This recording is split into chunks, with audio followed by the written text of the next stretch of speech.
Celebrating 30 years of phenomenal trend forecasting, 5 times a week, Monday through Friday. Here's Gerald Celente with today's trends in the news. Hi, this is Gerald Celente. It's Wednesday, June 10th, 2015. And here are some of today's trends in the news. On the market front, over there in Asia, over there in Europe, but not here in the USA. Markets are up. Dow adds 250 points as stocks bounce 1% amid positive Greece reports. Yeah. The catalyst is Greece, said Jack Albin, Chief Investment Officer of BMO Private Bank.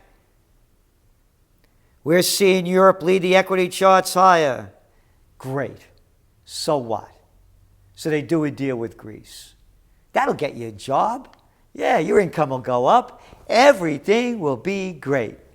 So the markets are up some 250 points, near their high of the day. And gold, you know why gold went up? This is why they said gold went up. Gold gets boost from softer dollar and Greece worries. Everyone is piling up their bets for safe havens as we're moving closer and closer to no deal for Greece. Whew. So gold went up because of no deal for Greece, and the markets went up because it looks like there may be a deal for Greece. And again, makes no difference.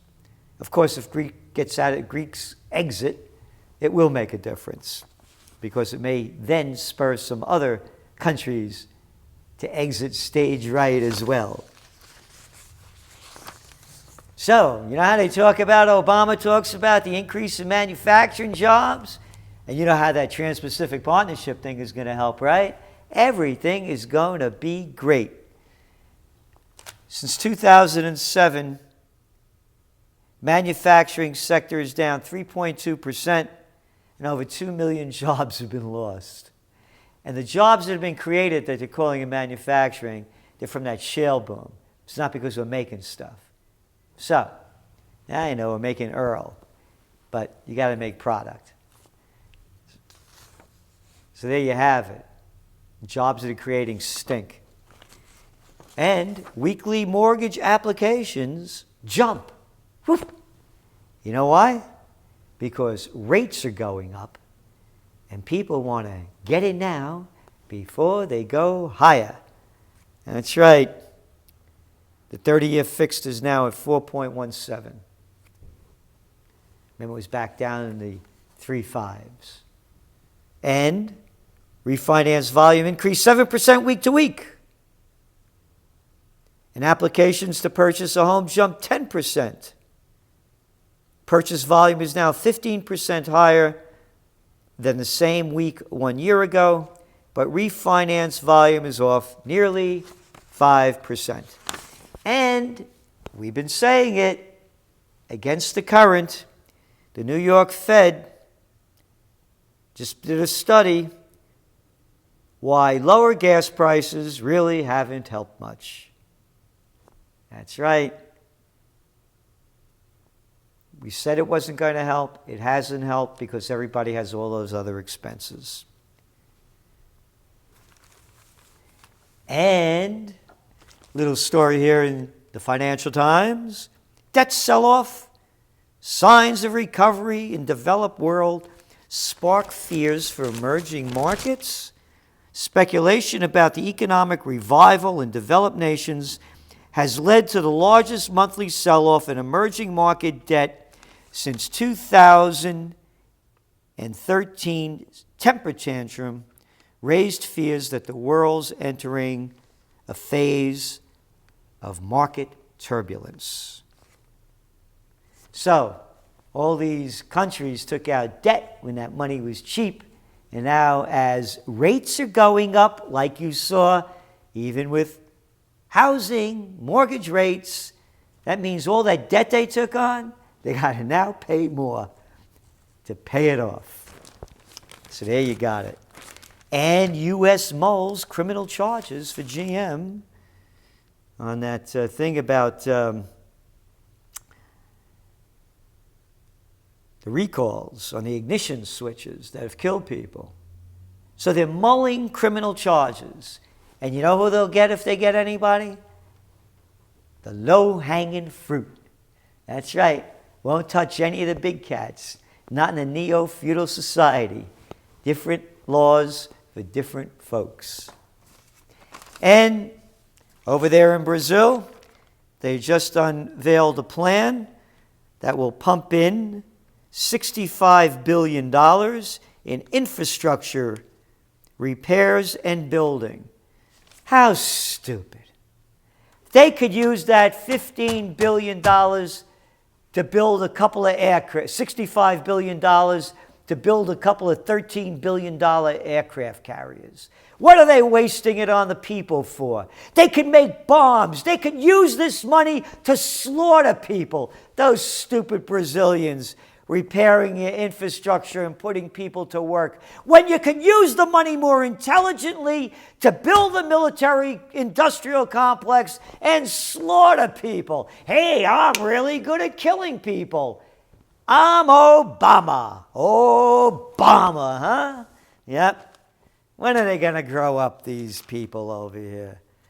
These Brazilians. How stupid. How come you're not waging any wars? Doesn't ISIS hate you over there?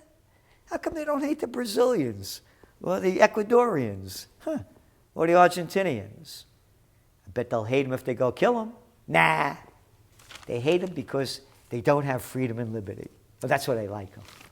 Turkey impasse underlines economic doubts. Phew, that leader's going way down. They have some problems there.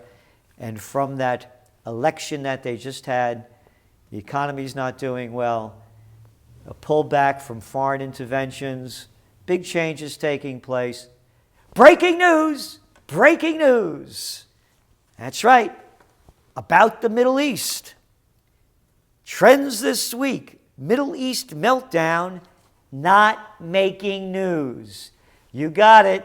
It's there. Look at it. We just sent out another trend alert. A Trends this week. We're talking about what no one else is speaking about. The Middle East is at war. It's spreading across the borders. And of course, back here in the States, no reporting on it at all that we're reporting on this. Again, we keep trying to give you more and do more to keep you ahead of the trends and way on top of the news. And then Obama. Yesterday he said the U.S. does not yet have a complete strategy for helping Iraq regain territory from Islamic State. We want to get more Iraqi security forces trained, fresh, well-equipped, and focused. Can you believe this crap? We spent $30 billion training these guys already. They talk like he's a commander-in-chief. So, that was then. Now, right here. Phew. Obama's set to expand troops in Iraq. There you got it. One lie after another. Don't believe me? Believe him. Here he is, the commander, doing his gig, and look at the arrogance in the way he does it. So, today, I can report that, as promised, the rest of our troops in Iraq will come home by the end of the year. After nearly 9 years, America's war in Iraq will be over. As Commander-in-Chief, I will not allow the United States to be dragged into fighting another war in Iraq. And so even as we support Iraqis as they take the fight to these terrorists, American combat troops will not be returning to fight in Iraq. American forces will not be returning to combat in Iraq. So let me repeat what I've said in the past. American combat troops are not going to be fighting in Iraq again. Let me repeat. No boots on the ground. And let me repeat. You've lied at everything that you said you were going to do. You've done the opposite. You are a disgrace to this country, and you're not alone, so let's make that clear. We got George Bush before you. We got Clinton before you. We got Bush before that. We got Reagan. We got Nixon. We got one lying Johnson after another. Yeah, you remember, you forgot Johnson? Yeah.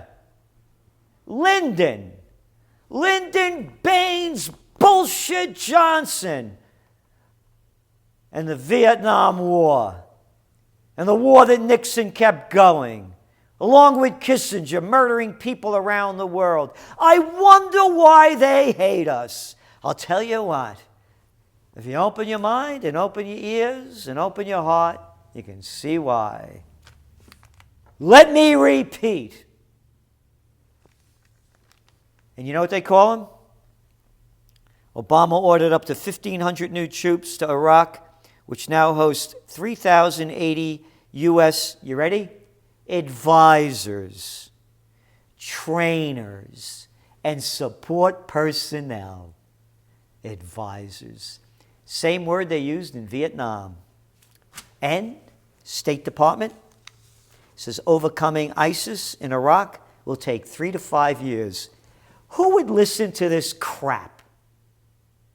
They don't have a clue. And they shoot out this junk. General Allen last week predicted that the overall war concerning both Iraq and Syria would last, he's saying, a generation or more. Great. Occupy peace, I say. And you know who else says it? Peace would pump billions into Israeli economy, new study shows. Israel stands to gain $120 billion over the next decade from a peace agreement with the Palestinians, according to an extensive new study from the RAND Corporation, not your liberal think tank, coming out with this. So, if it could help Israel, you think peace would bring prosperity to us and the rest of the world? And that's why we need to occupy peace. And we need your help. You know, there have been some very generous people out there helping us along. We need to hire people to make this happen. We need to put event coordinators. We need a lot of planning, and we need money to do it. So please go to occupypeace.us and do what you can do. Put your money where your heart is. We don't make any dough off this. Every penny we get, we spend and put it in to giving you Trends This Week, to giving you a Trends Monthly, to giving you Trends in the News and a TrendsJournal, a magazine that's unrivaled in the world. The RAND Corporation is saying this.